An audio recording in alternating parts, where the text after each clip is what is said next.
I actually totaled a car. I fainted doing about 55 miles an hour on a very busy Florida road.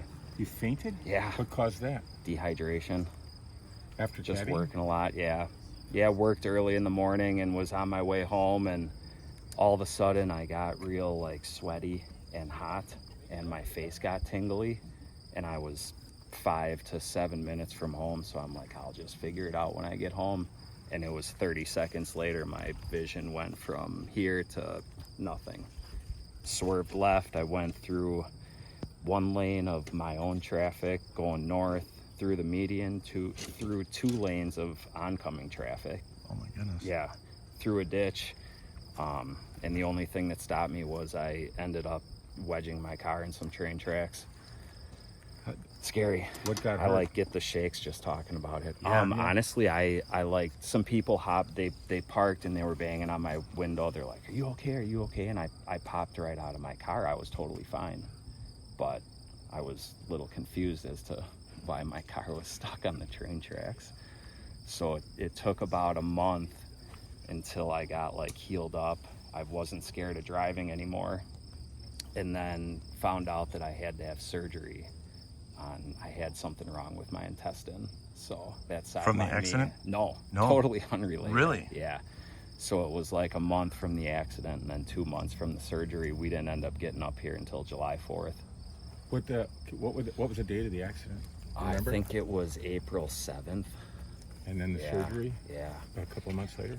The surgery was like the middle of May, Okay. and we didn't get up until early July. So Where were you caddying that day? I was at Stream Song. Okay. And it was kind of like a cold winter until the beginning of March came, and then it was 92. Sure. You know, and I don't really like drinking Gatorade. I just drink water, but they say you need to Electrolytes. replenish what you lose. Yeah. So, yeah, kind of a crazy winter.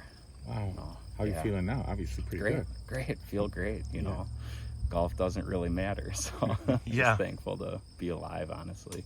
Yeah. Yeah, What were your expectations coming in here?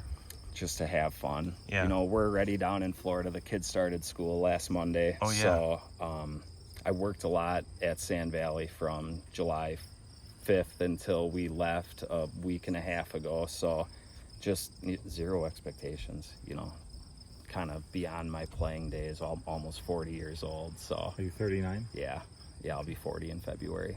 Wow. So I wouldn't say you're almost beyond your playing days when you shoot 5 No. under bogey free. I know, and that was honestly the absolute highest I could have shot. I never had any chips. I was on every green or a foot off, so I hit basically every green.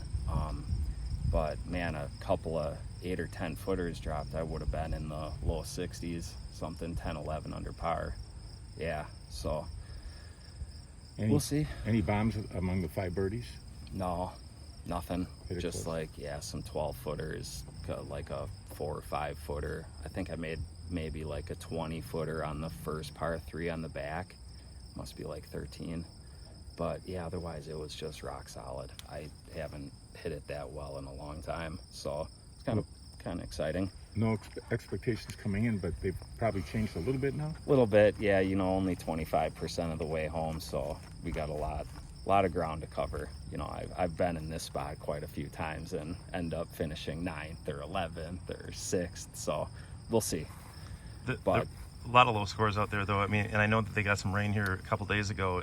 Is it just receptive, or why? it's receptive, you know, it's not super long. As long as you can get through the back 9, okay, the back 9 I think is a couple shots harder. I think by the end of the day you'll see a couple shots harder on the back than the front. So, but you got some short par 4s, you got par 5s that are, you know, kind of risk reward, but I'm sure it's only going to get harder. You know, the greens were as slow as we'll see. I just said to Andy they're probably 3 feet faster today than they were last night when I was playing. So yeah, I mean, it's out there. You know, it's not overly long. You navigate a couple of the longer holes, and it's just a lot of wedges. So there probably will be some good rounds throughout the week, I would imagine. So But round one's always the easiest one, you know. Yeah. So. Yeah, and then you buckle up and get Right, ready. Right. yeah. You saddle up for round 3. That's always the monster of the 4 days, or 4 rounds, I should say. Sure. So, Were there any lasting repercussions from the fainting and crashing, or is it just mental? No, it was getting over mental? mental. Yeah, it was like PTSD, man. I didn't want to get behind the wheel of the car. Like I said, at 39 years old, I'd never fainted once in my life. I thought maybe I was gonna throw up, like the tingly sensation in my face. I thought maybe I ate something bad or, you know, whatnot, but it was just like, I was nervous getting behind the wheel. I'm like, is this gonna happen again? You know, it's like kind of scary, but everything's good. Feel great. Surgery went well the month after the crash, so yeah. Between you and your dad, First, I man. tell you. Well, my dad and Tom too, you know. Yeah, that's Yeah. right. I mean, Yeah.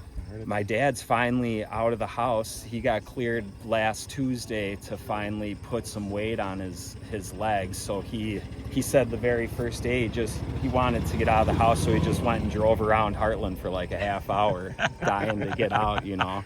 And That guy. Did he fall at He LaBelle? fell at LaBelle in like the locker room, I think, of the maintenance building. He's up at 4 a.m, so he goes out there and he fills some divots and he pulls the stakes for the fairway mowers and whatnot. And he was going back into the locker room, I think, and something was there and he tripped, and it was just like a once in a million. You know, the doc said he could fall 1,000 times and never have anything like that, but broken femur and a shattered ceramic hip. Jeez. Yeah, it was ceramic, and when his femur broke, the ceramic hip shattered. Right. Oh, because he had a hip replacement already. He did, yeah. He said the first doctor he talked to wanted to take his leg. Oh It no. was that bad. And he got his buddy, who's one of the best hip guys there is, and they were able to clean it up, but I think he said the surgery was like 9 hours. Wow. Yeah, he's got a 17 or 18-inch scar right there from his thigh. Yeah. Nice little one. Yeah, you got right. So, Well. yeah.